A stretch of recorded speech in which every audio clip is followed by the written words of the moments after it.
오늘 말씀 제목 따라하겠습니다. 지혜가 또 부른다. 지혜가 또 부른다. 지혜가 부른다라고 하지 않고 지혜가 또 부른다라고 한 것은 지혜가 부릅니다라고 하는 그 말이 잠언 1장에도 나오는데 다시 8장에서 지혜가 부른다라고 하는 말이 있어 지혜가 또 다시 우리를 부릅니다라는 제목으로 말씀 전하려고 합니다. 오늘은 잠언 강해의 16번째 시간인데요. 영국의 시인이고 사상가이고 역사가였던 토마스 칼라일이라고 하는 사람이 이런 말을 했었습니다. 인간에게 제일 무서운 것은 행운과 행복이 없는 것이 아니라 지혜가 없는 것입니다 라고 말입니다. 사람들은 살면서 나는 왜 이렇게 운이 따르지 않지? 혹은 나는 왜 이렇게 행복한 일이 없는 거야?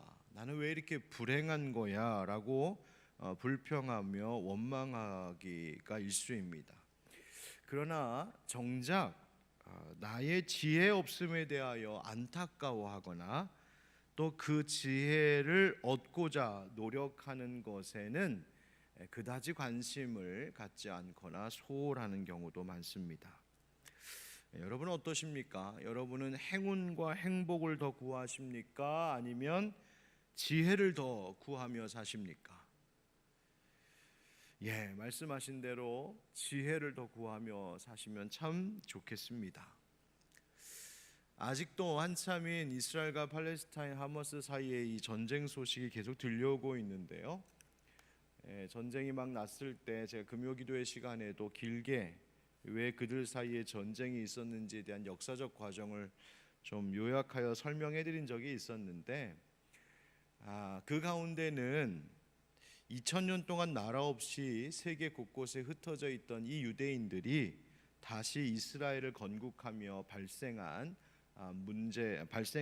건국하면서 발생한 그 문제들이 그 중심에 자리하고 있습니다. 한번 생각해 보면 어떻게 그 긴 세월 동안 나라 없던 유대인들, 세계 곳곳에 흩어져 살았던 이 유대인들이 뭐 몇십 년, 몇백 년이 아니라 거의 2000년이니까요.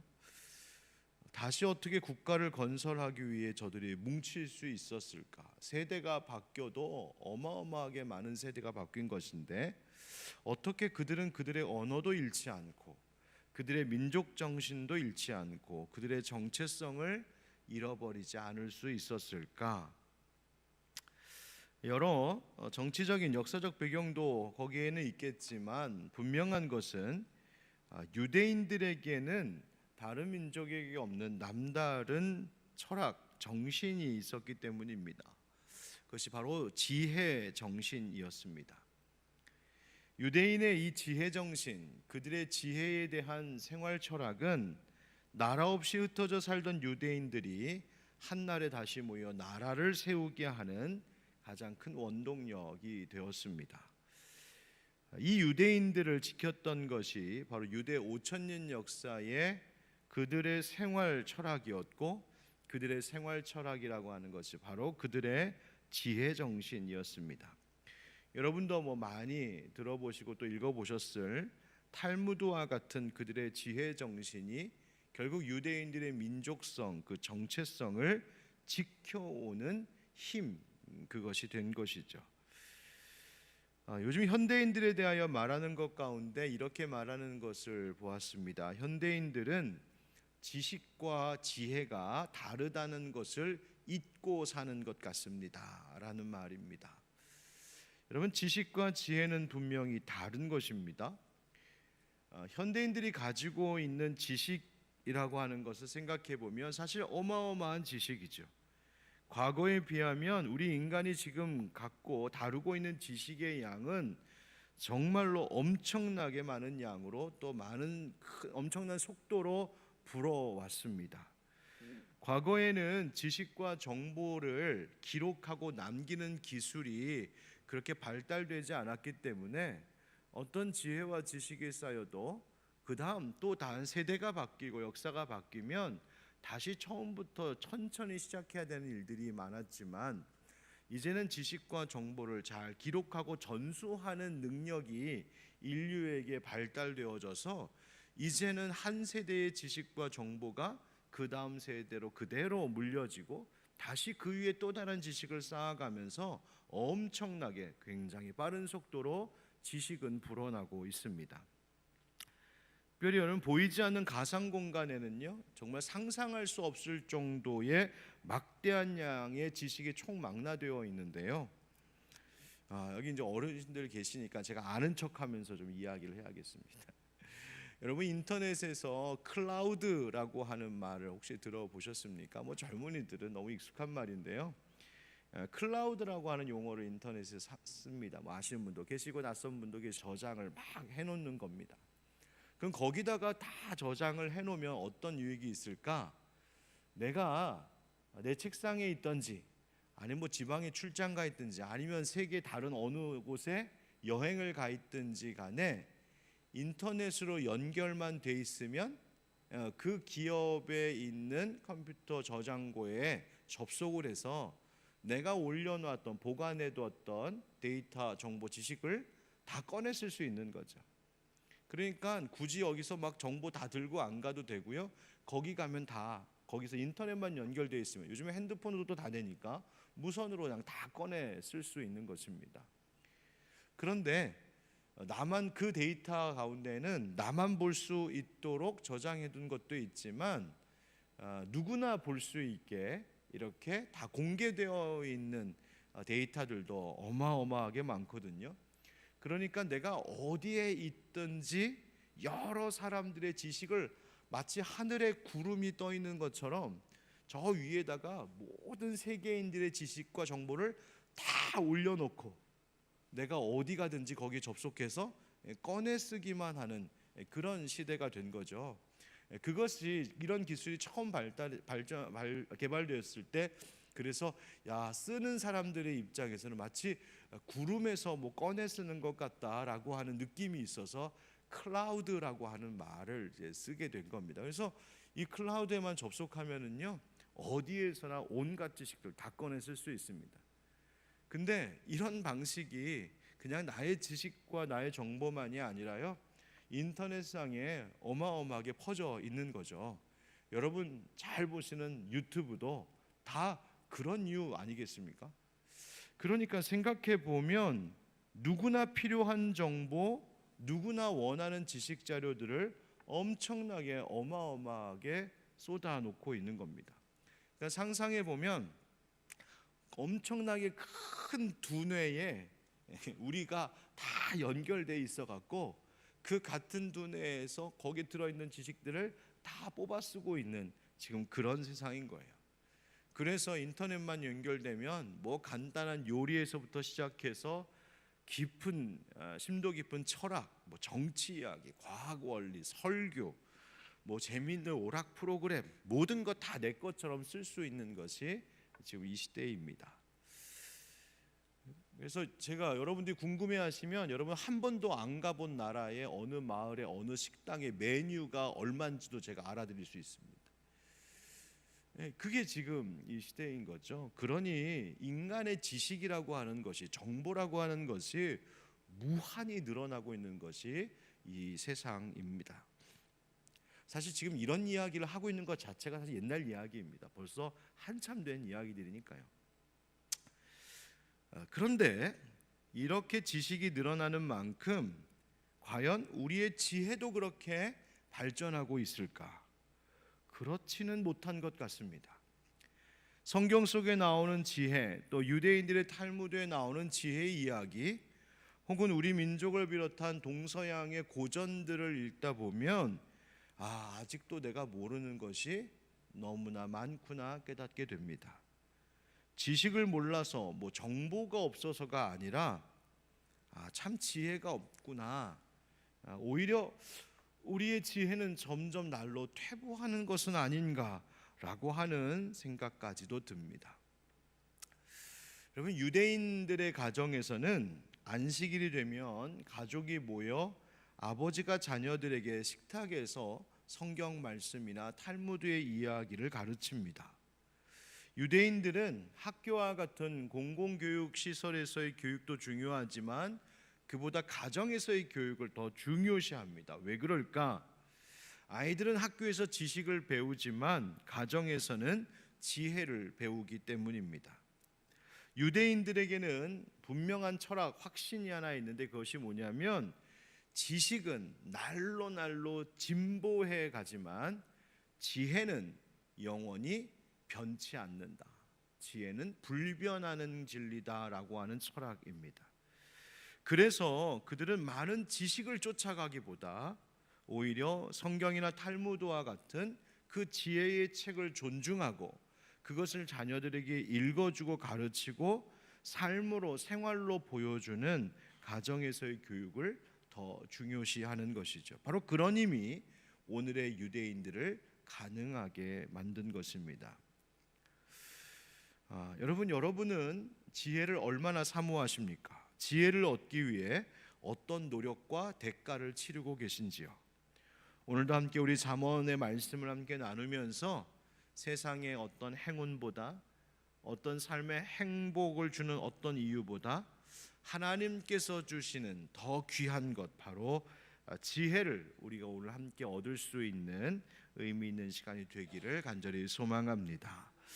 앞에 화면을 보여주시면요, 오늘 본문은 솔로몬의 15강화들 중에 14번째 이야기입니다. 그러니까 잠언 8장 전체가 14번째 묶음이라고 할 수 있겠는데 오늘 함께 읽은 본문 21절까지를 그 가운데 전반부라고 할 수 있겠습니다. 이 14번째 강화에서는 무슨 이야기를 주로 하느냐면 바로 또다시 지혜가 우리를 부르고 있다라고 하는 것, 초청하는 것, 그리고 지혜가 자기는 어떠한 능력이 있다라고 자기를 선언하는 내용, 그리고 지혜의 이제 선제성이라고 하는 말은 이미 지혜가 태초부터 있었던 것, 이미 앞서 있던 것, 이것을 이야기합니다. 그리고 지혜의 초청에 모두가 순복할 것을 촉구하는 내용이 바로 이 잠언 8장에 나옵니다.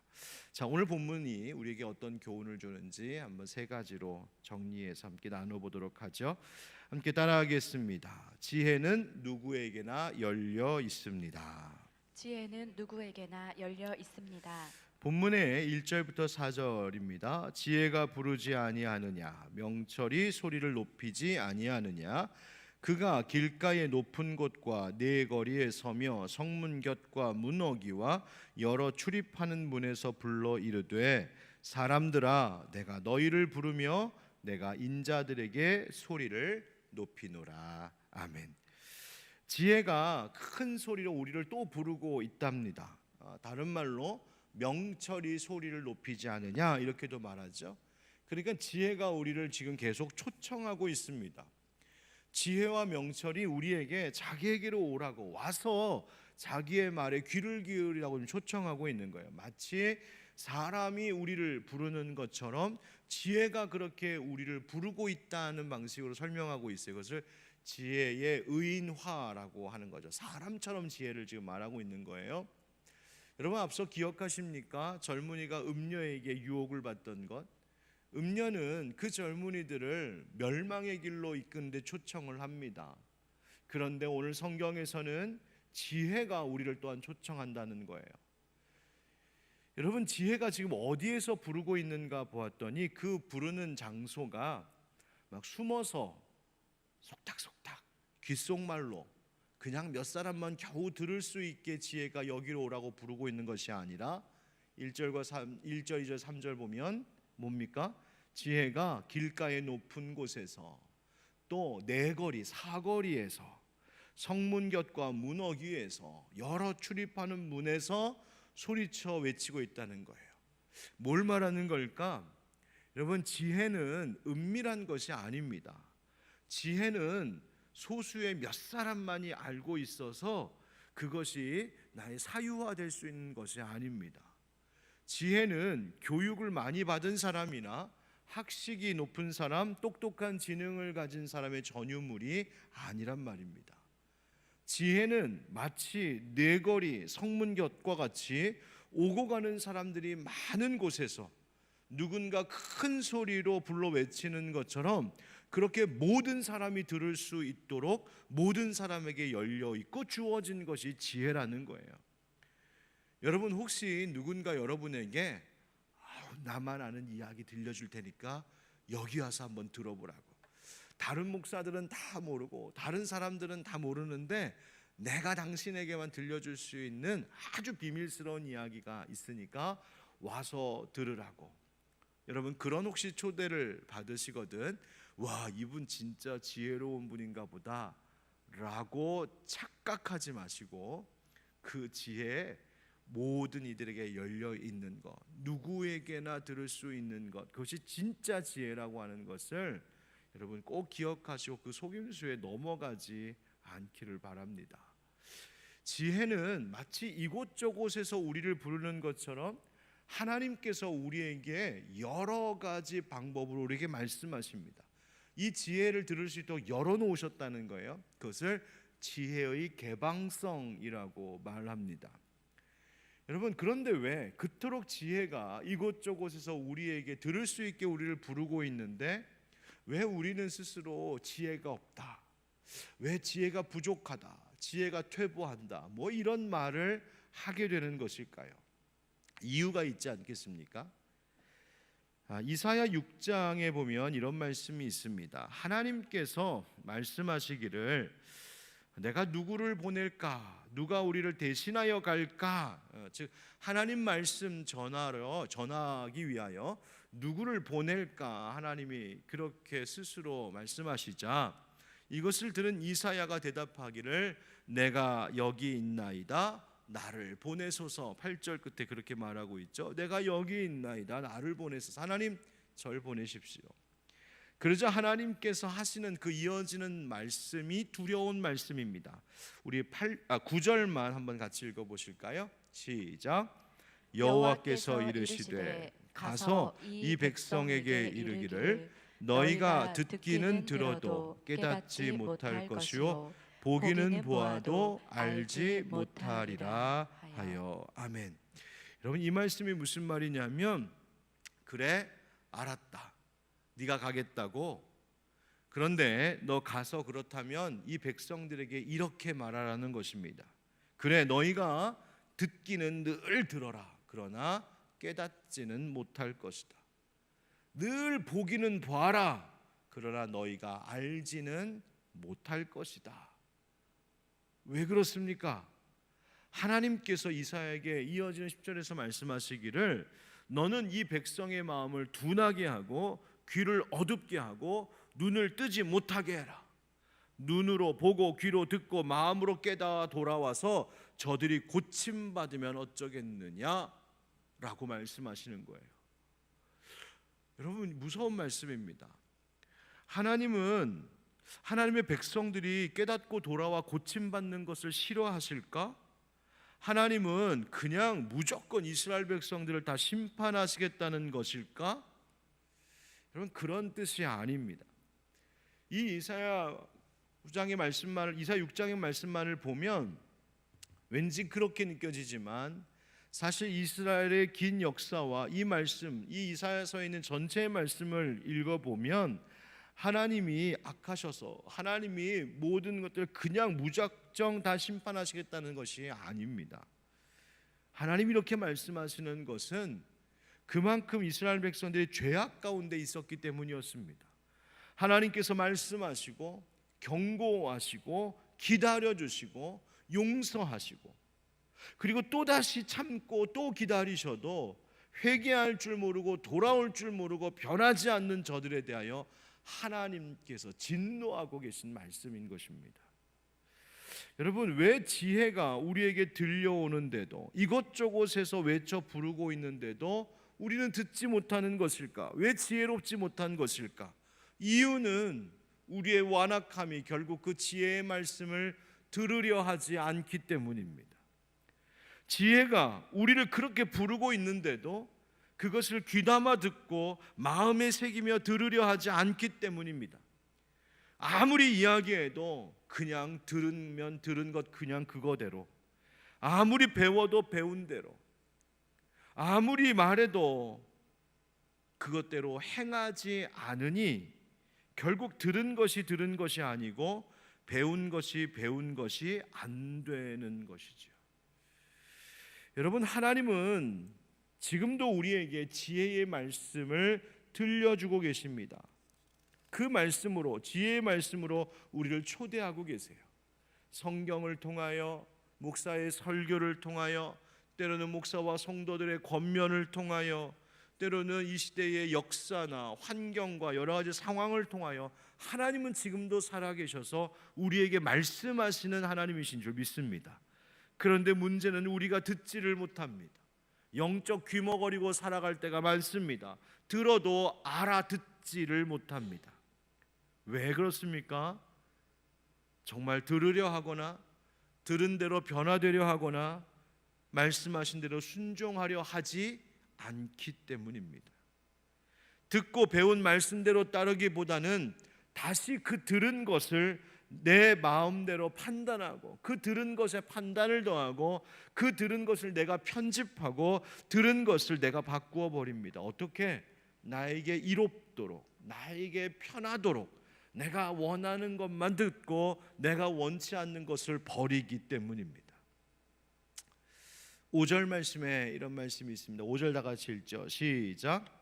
어리석은 자들아 너희는 명철할지니라. 미련한 자들아 너희는 마음이 밝을지니라. 아멘. 지금 우리를 뭐라고 부르고 있습니까? 어리석은 자들아, 미련한 자들아.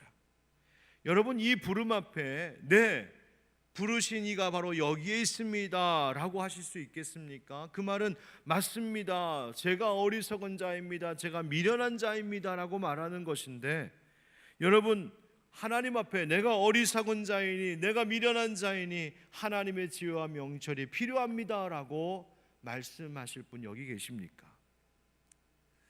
앞서 4절에서는 뭐라고 불렀냐면 사람들아 라고 부르고 또 하반절에서는 인자들아 이렇게 부릅니다. 여기서 사람들이라고 하는 말은 히브리어로 이쉬인데, 언젠가도 한번 말씀드렸어요. 이쉬는 주로 남자나 혹은 일반적인 사람을 가리키는 말이요, 특별히 힘 있는 자, 유능한 자, 뭐 이런 자들을 가리킬 때 이쉬라고 하는 말을 씁니다. 이쉬에게 부릅니다. 그런데 인자들이라고 번역된 히브리어를 찾아보면 거기 베네 아담 이렇게 되어 있습니다. 이 말은 아담, 붉은 흙에서 온 이 사람을 아담이라고 불렀을 때 거기에는 어떤 의미가 있냐면 하나님께서 창조하신 피조물이다, 지음받은 흙과 같은 존재다. 더하여 거기에는 어떤 말이 있냐면 바로 아담과 같이 베네 아담, 아담의 후손으로 죄성을 가지고 있는 부패하고 타락한 본성을 가진 모든 사람을 부르고 있는 표현입니다. 그래서 비천한 사람, 무능한 사람, 낮은 사람도 부르는 의미입니다. 자, 그러면 4절과 5절에 우리를 지금 부르고 있는 지혜가 우리를 부르고 있는 그 호칭을 생각할 때 그 의미가 무엇입니까? 힘있고 유능한 사람도, 죄로 타락하여 비천함에 처한 사람도, 어리석은 사람도, 미련한 사람도, 누구든지 다 와서 하나님 지혜의 말씀을 듣고 그 말씀에 응답하라는 것입니다. 그 말씀 배우라는 것입니다. 나는 괜찮습니다, 나는 문제 없습니다 할 리가 없다는 말입니다. 하나님의 말씀, 이 지혜의 말씀을 배우면 어떻게 된다고요? 그 말씀 앞에 우리가 겸손히 귀를 기울일 때 그 마음이 밝아진다 하십니다. 명철하게 된다고 말씀하십니다. 여러분, 누구든지, 여러분이 유능한 분이시든지 아니면 무능한 분이시든지, 여러분이 똑똑한 분이시든지 아니면 미련한 분이시든지, 누구든지 오늘 지혜가 나를 또 부르고 있음을 기억하고 그 말씀대로 응하며 말씀대로 순종하며 사는 자가 되겠습니다. 다시 한번 다짐하는 이 예배의 시간이 되기를 주의 이름으로 축복합니다. 여러분, 평생을 농사밖에 모르시는 어르신도 그분이 하나님의 말씀을 새겨 들으며 살아갈 때 그가 흘리는 땀방울 하나에서 우리는 열매 맺는 삶이란 무엇인가, 그 땀과 수고의 가치가 얼마나 존귀한 것인가, 그에게서 배울 수 있습니다. 장터에서 그저 자판 깔고 하루도 어김없이 그 자리를 지키며 장사하시는 일평생 시장터에서 장사밖에 모르시는 그 할머니도 그분이 하나님의 말씀 배우고 그 한 말씀 의지하며 살아가는 것을 보면 그분의 그 성실함을 바로 거기서 지혜로 배울 수 있는 것입니다.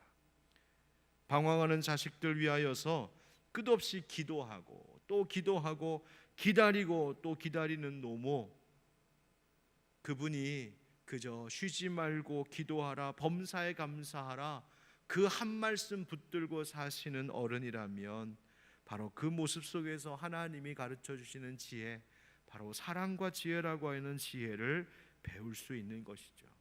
여러분, 지혜는 사방에서 들려오고 누구에게나 찾아오는 것입니다. 다만 그 지혜를 얼마나 사모하며 듣고자 하느냐에 달려 있습니다. 오늘도 하나님 주신 지혜의 말씀을 진정으로 사모하고 듣고자 하는 우리가 되기를 간절히 바랍니다. 두 번째 따라하시죠. 지혜는 사람의 가치를 높여줍니다. 지혜는 사람의 가치를 높여줍니다. 여러분, 사람들은 어느 누구든 다 가치 있는 인생을 살고 싶어 합니다. 내 인생 무가치하다, 무의미하다, 여러분 그런 말 듣고 싶은 사람이 어디 있겠어요? 누군가가 나에게 당신의 인생은 참 가치가 없군요, 무시하고 멸시하면 여러분 그 말 듣기 좋아라 할 사람이 누가 있겠습니까? 그래서 사람들은 자신의 인생, 자신의 존재의 가치를 높이기 위하여 이런저런 것들로 자신의 가치를 높여보려고 합니다. 많은 소유로 자기의 가치를 높여보려고도 하고, 근사한 집과 자동차로, 멋진 옷과 액세서리로, 혹은 남들이 부러워할 만한 취미생활이나 여가활동으로, 혹은 남들이 모르는 지식과 성공과 돈 버는 기술을 가진 것 가지고 그것으로 자신의 가치를 좀 높여보려고 합니다. 그도 그럴 만한 것이, 이런 물질적인 것은 당장 눈에 보이기 때문에 그것을 내가 잘 갖추고 그것을 날 꾸미면 사람들에게, 세상 사람들이 가치 있다 평가받기 쉬워 보이기 때문이지요. 여러분, 우리 어르신들 인플루언서라고 하는 말 들어보셨어요? 제가 오늘 많이 가르쳐드리죠. 인터넷 SNS, 여러분 유튜브뿐만 유튜브, 인스타그램, 페이스북 이런 SNS에 보면 인플루언서라고 하는 말 아마 여러분 뉴스나 기사에서도 종종 들어보셨을 텐데요. 그게 뭐냐? 영어 인플루언스라고 하는 말에서 온 건데요. 인플루언스라고 하는 말은 영향을 미치다, 영향을 주다, 그런 뜻이에요. 그러니까 인플루언서 그러면 영향을 주는 사람, 영향력 있는 사람, 이렇게 되는 겁니다. 그래서 이런 인플루언서라고 하는 그렇게 불려지는 사람들이요, 인터넷, 유튜브, 인스타그램 이런 곳에서 활발하게 활동을 합니다. 그래서 그 사람이 입은 옷, 그 사람이 쓰는 물건, 혹은 그 사람이 가본 여행지, 그 사람이 먹으러 갔던 식당, 이런 것이요 어마어마한 홍보 효과를 가져옵니다. 어느 정도냐면 이 한 사람이 그냥 이렇게 홍보하는 그 한 번 물건 한 번 쓰는 거, 그래서 홍보 한 번 하는 것이 웬만한 기업이 이렇게 광고 내는 것보다 훨씬 더 큰 수익을 만들어냅니다. 그러니까 걸어다니는 1인 기업인 거예요. 그래서 이 인플루언서, 잘 나가는 인플루언서를 어느 회사에서 한번 잡으면 그게 엄청나게 중요한 일이 되는 것이고요. 그런 인플루언서가 거기서 얻는 마진 수익금에서 가져가는 돈도 어마어마합니다. 어떤 면에서 보면 제조회사가 이렇게 해서 제조회사에서 남는 것이 있을까 할 정도로 인플루언서들이 가져갑니다. 그러니까 혼자서 두세 사람이 인스타그램 이런 거 잘해가지고 기업처럼, 기업의 최고 CEO처럼 그렇게 생활할 수 있는 게 그런 이유에서입니다. 그런데 그렇게 인기가 많은 인플루언서, 그런데 이것이 또 위험하기도 한 것은 자신들의 그 가치가 사람들의 관심, 조회수, 팔로워 수 등 이런 것들로 자신의 가치가 평가되는 것이죠.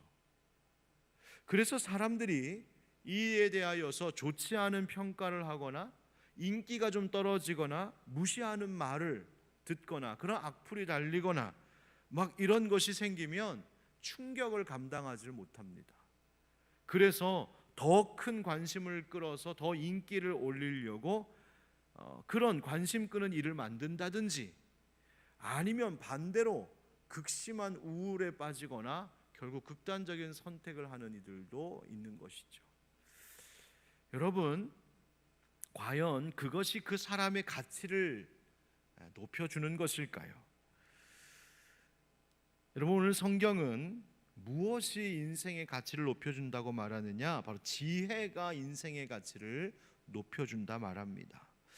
오늘 6절부터의 말씀을 좀 잠깐씩 살펴보면 6절 7절 너희는 들을지어다 내가 가장 선한 것을 말하리라 내 입술을 열어 정직을 내리라 내 입은 진리를 말하며 내 입술은 악을 미워하느니라. 아멘. 지혜는 선한 것을 말한답니다. 정직을 말하고요, 진리를 말하고 악은 미워하고 멀리한답니다. 그러니까 지혜를 배우면 그 지혜를 배운 사람은 말이 바뀌게 되어 있습니다. 말하는 것이 달라집니다.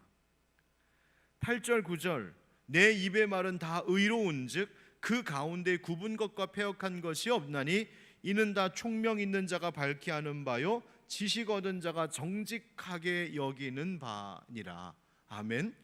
진리는 의로워서 굽거나 패역한 것, 거짓된 것이 없다는 것입니다. 왜곡시키는 것이 없습니다. 그러니 다른 사람과의 관계 속에서도 어떤 일에 있어서도 갈등이나 불화를 만들지 않는 것이죠. 사람들과도 그 관계가 평안할 뿐만 아니라 하나님과도 화목하게 되는 겁니다. 총명이 있는 사람은 지혜가 하는 말을 모두 다 옳게 여긴다. 지식 있는 사람이 모든 말을, 이 지혜의 말을 바르게 여겨서 그 지혜에 동의하고 따른다라고 하는 것이 바로 9절의 말씀입니다. 그러니 결국 이런 사람은 어떻게 될까요? 우리 10절 11절 같이 읽겠습니다. 시작. 너희가 은을 받지 말고 나의 훈계를 받으며 정금보다 지식을 얻으라. 대저 지혜는 진주보다 나음으로 원하는 모든 것을 이에 비교할 수 없음이니라. 아멘. 어떤 보물, 어떤 재물보다 지혜가 더 귀하고 가치 있다는 겁니다. 여러분, 요즘 혹시 금 사보셨어요? 금값이 엄청 비쌉니다. 이제는 뭐 누가 돌잔치 초대하면 부담돼요. 이 돌반지 이것이 이제는 쉽게 해줄 만한 그런 게 아닙니다. 여러분, 왜 금은 이렇게 늘 가치가 올라가고 있을까요? 왜 금이 모든 시장 경제의 기준이 되는 것일까요? 금에는 변하지 않는 성질이 있기 때문입니다. 금은 물러서 그것을 만들고 다루기도 용이할 뿐만 아니라 그 금은 성질이 변하지 않아서 그 가치가 높이 평가되는 것이죠. 그래서 지혜자는 고대 사회에서 이 금뿐만 아니라 은, 진주 같은 것을 들어 지혜를 설명하는 겁니다. 은보다 지혜의 훈계가, 금보다 지식과 지혜가, 진주보다 지혜가 더 낫다고 말이죠. 여러분, 지혜가 우리의 가치를 높여주는 것입니다. 한 가지 이야기하고 마쳐야겠네요. 나머지는 이제 다음 시간에 이어서 하도록 하고요. 3세기에 로마의 발레리아누스라고 하는 황제가 있었는데 그 황제가 진귀한 보물들을 그렇게 좋아하고 그것을 모으기를 좋아했던 것 같습니다. 그런데 소문에 들려오기에 어느 교회에 보물이 교회의 보물이 어느 수도원에 보관되어 있다라고 하는 소식을 접합니다. 그래서 거기에 있는 수도사 라우렌티우스라고 하는 수도사를 불러다가 너 그 수도원에 있는 모든 교회의 보물들을 다 가지고 와라. 그렇게 명령합니다. 그런데 이 수도사가 라우렌티우스라는 수도사가 그런 거 없습니다. 우린 보물 없습니다. 그러는 거예요. 황제가 열이 받았습니다. 너 3일 만에 안 가져오면 가만히 안 놔두겠다. 그래서 알겠습니다. 3일 후에 보여주겠다고. 그리고 돌아갑니다. 약속대로 3일 후에 이 수도사가 나타났습니다. 보물 가지고 나타났어요. 그런데 황제가 기대했던 그 보물은 보이질 않고 온통 뭘 데리고 왔냐면 동네의 병자들, 가난한 사람들, 삶의 처지가 너무나 어려운 사람들을 싹 데리고 나타난 거예요. 황제가 이게 뭐냐고. 그러자 이 라우렌티우스 이 수도사가 말하기를, 보십시오, 바로 이 사람들이 그리스도 교회의 보물들입니다, 그러는 거예요. 무슨 말인가 했더니 그 수도원에 보관되어 있었던 교회의 모든 보물들을 죄다 팔아서 그걸로 그 동네의 병자들, 환자들, 가난한 사람들 다 살리고 먹이고 그 일을 했던 것이죠. 여러분, 이 말을, 이 이야기를 듣고 알게 된 황제 어땠을까요? 부끄럽지는 않았을까요? 저는 요즘에 이 말이 자꾸 지혜의 말씀을 들을 때마다, 준비할 때마다 생각이 납니다. 너는 다른 사람들을 부럽게 하는 인생을 살고 있느냐, 아니면 부끄럽게 하는 인생을 살고 있느냐. 여러분, 세상에는 남들을 부럽게 하는 사람이 있습니다. 내가 가진 것으로, 나의 잘난 것으로, 내게 많은 소유로 다른 사람들이 날 볼 때 부럽다 하는 인생이 있습니다. 그러나 부럽게 하는 인생보다 하나님 더 귀하다 여기는 인생은 오히려 다른 이들을 부끄럽게 할 수 있는 사람입니다. 오히려 높은 지위에 있는 사람이 더 겸손히 낮아짐으로, 오히려 학식이 잘 갖춰진 사람이 오히려 더 겸손히 배우려고 하는 모습으로, 내게 있는 것으로 다른 이들을 섬기고 나누는 모습으로 오히려 그만한 대우를 받을 수 있으나 그렇게 살지 아니하고 비우고 내려놓음으로 다른 사람들이 부끄럽게 하는 그런 인생, 여러분, 그것이 더 지혜로운 인생이 아니겠습니까? 사랑하는 성도 여러분, 늘 지혜의 사람들 되셔서 하나님께서 존귀하다, 가치 있다 하시는 그런 인생 사시기를 예수님의 이름으로 축원드립니다. 아멘.